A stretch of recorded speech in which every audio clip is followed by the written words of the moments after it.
కాకినాడలో ముఖ్యమైన రోడ్లు 3. Main road, temple street, cinema road.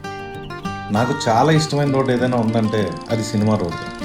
Jagannathapuram bridge దగ్గర చంద్రికతో మొదలుపెట్టి సినిమా రోడ్లోకి వస్తే Swapna Lakshmi palace, Satyagauri majestic Mayuri, Padmanabha crown Vijay, Devi Sridevi Kalpana, Venkateswara Chanakya Chandragupta.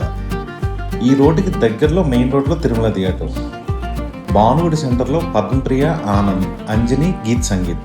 మొత్తం 22 థియేటర్లు ఉండేవి. బహుశా ఒకే ఊరిలో ఒకే ఏరియాలో ఇన్ని థియేటర్లు ఇంకెక్కడ ఉండవేమో. అప్పుడు ఎంటర్టైన్మెంట్ అంటే సినిమానే. సినిమా రోడ్డుకి వస్తే చాలు ఏదో ఒక థియేటర్లో టికెట్ దొరికేస్తుందనే కాన్ఫిడెన్స్ ఉండేది.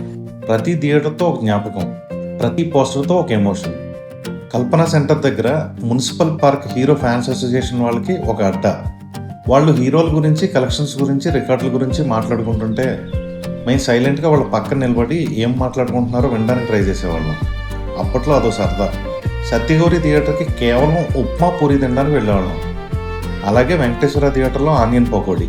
కొన్ని థియేటర్లు సినిమాల వల్ల గుర్తుండిపోతే కొన్ని అక్కడ టిఫిన్స్ వల్ల గుర్తుండిపోయాయి. సినిమా రిలీజ్కి 4 రోజుల ముందే హడావుడి మొదలైపోయేది. ఫ్యాన్స్ థియేటర్ దగ్గరికి రావడం, డెకరేషన్స్ చేయటం, కట్అవుట్స్ పెట్టడం, పెద్ద పెద్ద దండలు వేయటం మామూలుగా ఉండేది కాదు. ఓ పండగలా ఉండేది. సినిమా ప్రింట్ రాగానే మెయిన్ రోడ్లో శ్రీ కాంప్లెక్స్ ఎదురుగా వినాయకుడి గుడి దగ్గర ముందు పూజ చేసేవారు. ఆ తర్వాతే ఆ ప్రింట్ థియేటర్ దగ్గరికి వెళ్ళేది. టిక్కెట్ల కోసం థియేటర్ బయట క్రౌడ్లో వెయిట్ చేస్తున్నప్పుడు లోపల నుంచి తెలిసిన వాళ్ళు చూసి లోపలికి రాని పిలిస్తే చాలు, ఆ ఫీలింగ్ అసలు మామూలుగా ఉండేది కాదు. ఏదో సాధించినట్లు అనిపించేది. మిగతా వాళ్ళు నాకు కూడా ఒక టికెట్ తీసుకొని అడిగితే మనమే హీరో అన్న ఫీలింగ్ వచ్చేది. మెల్లగా కాలం మారింది. మల్టీప్లెక్స్లు వచ్చాయి. సింగిల్ స్క్రీన్స్ కనుమరుగవడం మొదలైంది.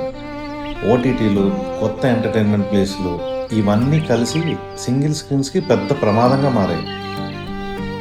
ఇప్పుడు సినిమా రోడ్లో ఉన్న 15 థియేటర్స్లో 8 థియేటర్లు మూసేశారు. ఒకప్పుడు కళకళాడుతూ ఉండే ఆ రోడ్డు ఇప్పుడు బోసిపోయింది. కానీ ఆ విజిల్స్, ఆ పోస్టర్లు, ఆ టికెట్ క్యూలు ఇప్పటికీ మనసులో అలాగే ఉన్నాయి.